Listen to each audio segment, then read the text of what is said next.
la semaine pour vous et pour nous commence bien puisque nous allons passer près de 40 minutes en excellente compagnie. Sans plus attendre, je vous demande d'accueillir un immense réalisateur, M. Tim Burton, et l'interprète Colette Marchand. J'ai bien sûr nommé Eva Green.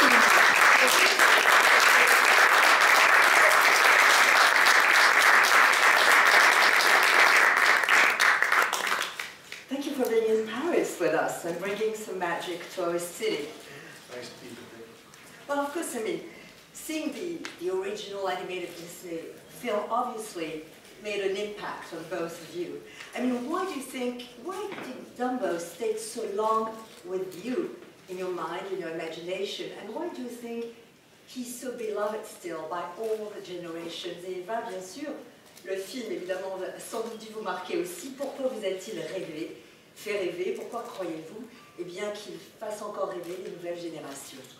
Well, I think the reason I loved it is that, you know, the symbol of a flying elephant is just such a beautiful metaphor for the way I think a lot of people feel, you know, and it also felt like kind of a personal story for me, you know, a weird-looking character who people don't quite know what to figure out, you know, working with, it's like my history of Disney is like, it's been such a beautiful, long history, and so it just felt very much like close to what I've experienced in my life with them. And also it celebrates the idea you can be different, and you can, you know, people make fun of you, be different, and at the same time you can use that to a beautiful advantage, like flying. Alors, en fait, c'est vrai que pour moi, le symbole de cet éléphant volant, d'abord c'est une métaphore très très belle, aussi la façon dont effectivement on peut se sentir lorsque l'on est sur un personnage. Et puis, pour moi, c'est aussi une histoire plus personnelle, l'histoire d'un personnage un peu peut-être étrange, qui n'a pas l'air vraiment de rentrer dans le moule en quelque sorte, que l'on a du mal vraiment à définir. Et ça ressemble aussi à notre niveau, à mon histoire personnelle avec Disney, histoire belle et longue. Donc je me suis aussi servie de cette proximité avec mon expérience. Et puis enfin, bien sûr, je célèbre comme toujours la beauté d'être différent et évidemment la beauté d'être accepté par les autres. Pour vous, Eva? En français? En français, c'est mieux. Moi, j'ai grandi avec Dumbo. J'ai peut-être vu ce dessin animé quand j'avais 4-5 ans. Et cette histoire m'a toujours beaucoup bouleversée, cette histoire d'éléphanto, de maman, tout ça, cette séparation. C'était très, très émotionnel, enfant. Et puis évidemment, je pense qu'il n'y a personne d'autre que Tim pour mettre en scène cette histoire, parce qu'il comprend les incompris. Et il apporte toujours sa poésie, sa magie. Voilà. Question ici, oui. Hello. Dreamland made me think of Disneyland, and given your history with the studio, I was wondering if it was amusing to show the beauty, but also to burn it down. No, I mean, it's all in good fun, right? I mean, look, from the minute I worked at Disney, I always wanted to design a theme park. You know, it was one of the things I love to do. So in this movie, we got to do it. So that was, and in less time than it actually took to build the real Disneyland. So we got to experience it very quickly, and it was kind of a little dream of mine come true. Alors oui, bien sûr, question effectivement assez amusante aussi. Nous, on s'est amusés, mais vous savez, quand j'ai commencé aussi chez Disney, justement, ce qui est intéressant, c'est que justement, je disais sur les parcs d'attractions. Donc, pour moi, c'était amusant et en même temps, il m'a fallu bien moins de temps pour construire mon parc d'attractions qu'il en a fallu pour construire Disneyland. Donc c'est un peu un rêve qui est devenu réalité. Alors, question pour Eva Green. Qu'est-ce qui vous a donné le plus de difficultés? Vaincre votre peur du vide ou prendre un accent français coupé au couteau?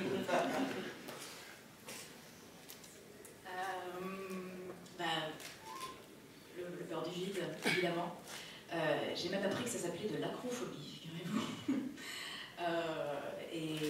Et au départ, je me disais que je n'arriverais absolument jamais. Et c'est vraiment grâce à la patience et et à la passion des acrobates qui m'ont appris à faire des choses dingues là-haut, que j'ai réussi à vaincre ma peur du vide. Mais ça a demandé beaucoup de temps et beaucoup de patience, et voilà, j'y suis arrivée. Question. Oui.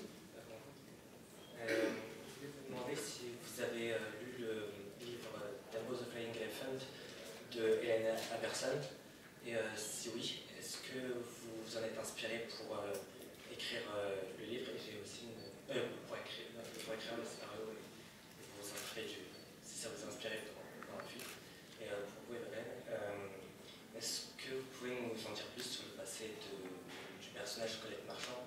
Et j'ai vu que c'était aussi une personne qui a vraiment existé dans la réalité. C'est une actrice, c'est une actrice française. Et c'est pour savoir si c'était un hommage, je trouve, et si vous en êtes inspiré de cette personne. Well, two-part question for you, Tim. I mean, did you read Hélène Aberson's book, and were you inspired by her writing to imagine your world? No. No, I think, again, for me, it was more about the very simple, beautiful image. And that's what I liked about those old Disney films, is that they had these very simple messages done in these beautiful, fable-like ways. And so that was more visual inspiration than writing. Alors non, d'abord pour moi, comme je l'ai dit, ce qui m'intéressait, c'était la simplicité et la beauté de cette image. Ce que véhiculent d'ailleurs tous les anciens films Disney, ce que j'aime justement, c'est cette façon de parler comme une fable. Et ce qui est important pour moi, c'est évidemment l'inspiration visuelle. The second part of the question is so that apparently your character was inspired by a I didn't know either. actress. I didn't know that either. You know. See? Well, she is French. That's true. And She is an she's an actress. actress. So, Non, mais je but savais now pas. she's also an aerialist. She learned how to do this. Voilà, et maintenant, eh bien, c'est Unbelievable. une artiste. Oui. Non, mais vous m'en apprenez de belles, je ne savais pas du tout. Honte à moi. Mais c'était une, comment dire, typique artiste de l'âge d'or d'Hollywood, un peu cinéma muet comme ça, très glamour, que Van de Veer, joué par Michael Keaton, a trouvé dans les rues de Paris. Et on a fait une superstar en la ramenant à Dreamland.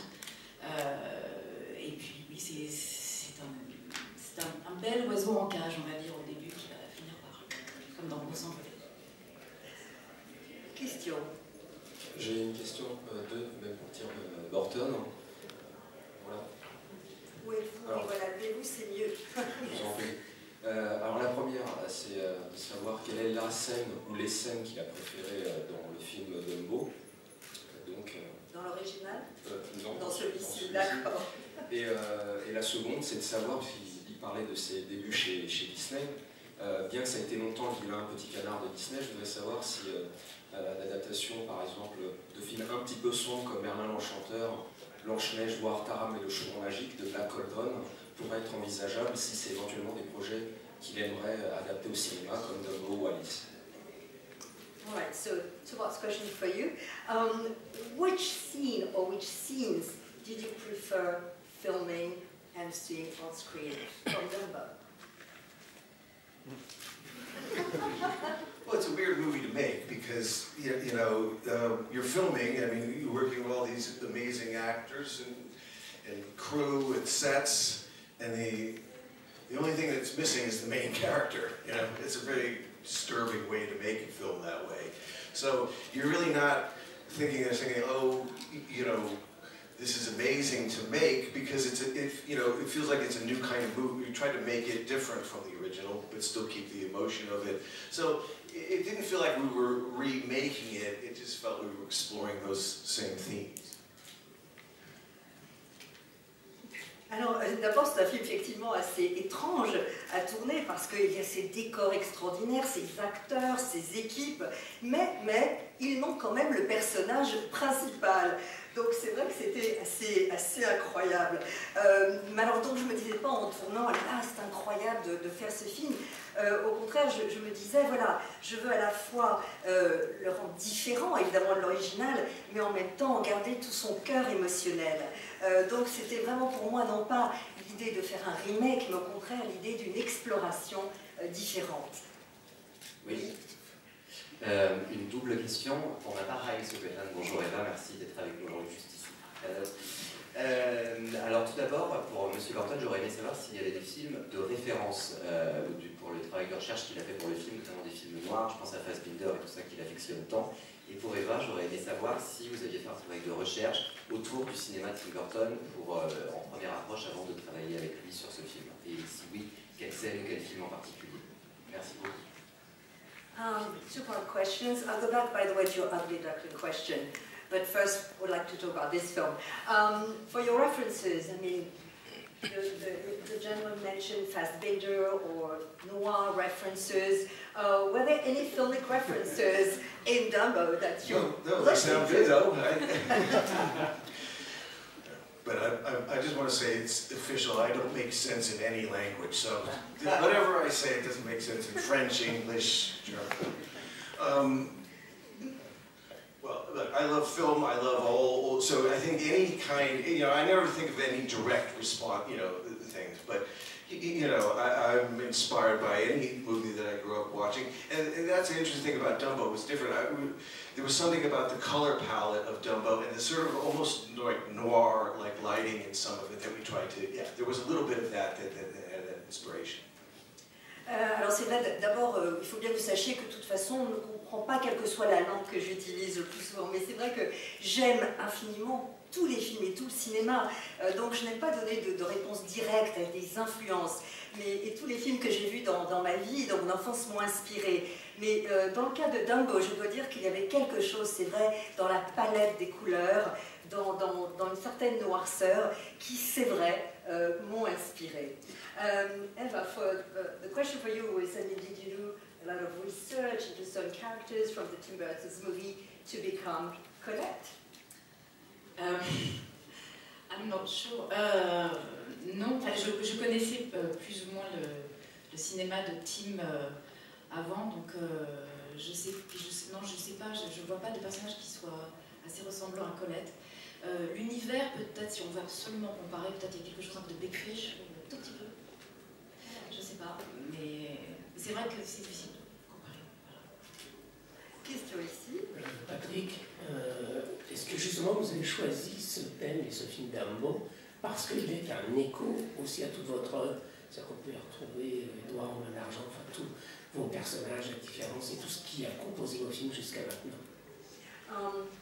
I mean, it's also one of the reasons why you chose to film Dumbo, your own vision, because its themes really echo everything you've been doing so far in your world. I mean, that was Scissorhands, but so many others. I think, like for me, again, I think I said this, but the reason I responded to Dumbo is that I felt very much like Dumbo, like somebody's made fun of your whole life, weird, but maybe something kind of special, so I felt very close to that as a feeling for me, and I think that's why I wanted to do it, because you always try to do something where you have personal feelings deeply attached, and that was this.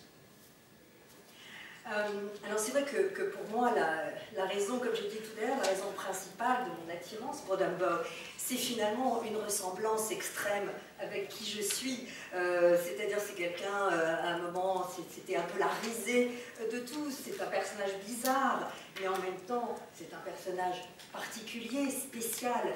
Donc c'est vrai que je suis très proche de ce que représente Dumbo dans le sentiment qu'il éveille. Et c'est pourquoi je voulais le faire, et j'aime toujours faire quelque chose qui me parle et auquel je suis très attachée profondément et intimement. Hello, so my question for you, Tim.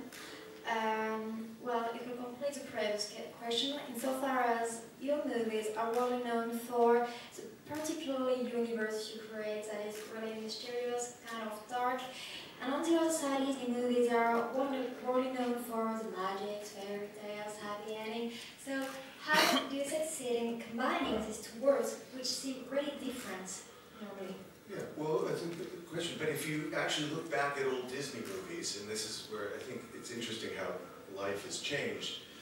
If you look at old Disney movies, as a child is where we first learned about, you know, death, life, death, you know, sadness, and you know, as children you don't really understand these feelings, and so being presented to them in Disney movies is always a way to learn about them. So I always felt that they had those dark edges. In fact, most people, you think of Pinocchio and Dumbo and any of the Disney movies, a lot of the things that people remember are the scary parts or the sad parts. And so that was what Disney did very, very well. And so I never saw them as being different, you know, it's all together. Alors c'est vrai que si on y pense, eh bien, tous les films Disney, c'est vrai que c'est intéressant de voir comme les temps ont changé, mais tous les films Disney eh bien, nous permettaient d'aborder en tant qu'enfant eh bien, les thèmes de la mort, de la vie, de la tristesse, que finalement en tant qu'enfant on a du mal à comprendre. Et d'ailleurs quand on pense, évidemment il y a Dumbo bien sûr, mais beaucoup de personnages, il y a Pinocchio évidemment aussi, et bien finalement, de quoi s'en vient-on le plus souvent? Eh bien ce sont souvent les parties qui sont les plus effrayantes ou parfois les plus tristes. Donc pour moi je ne fais pas de différence entre ce que vous évoquez et ce que vous évoquez, c'est la même chose. Question. Bonjour, j'ai une question pour Tim Burton. Je voulais savoir si c'était important d'inclure une dimension militante sur le fait que les animaux ne devraient pas être dans les cirques en liberté, ce qui n'était pas le cas dans le dessin animé original. Now, was it also interesting for you, like, to add a sort of activist touch that, you know, we shouldn't harm animals, etc., which obviously was not in the original? No, I know. Because, I mean, you know, just did a circus movie, right? And before I did it, I realized I never really liked the circus. You know, I didn't like the fact that animals, especially wild animals, held in captivity. I found clowns terrifying, and the death-defying acts very terrifying. So the circus was kind of a weird kind of a place, because on one hand, on the other hand, it was a beautiful bunch of artists together and a beautiful bunch of, you know, weirdos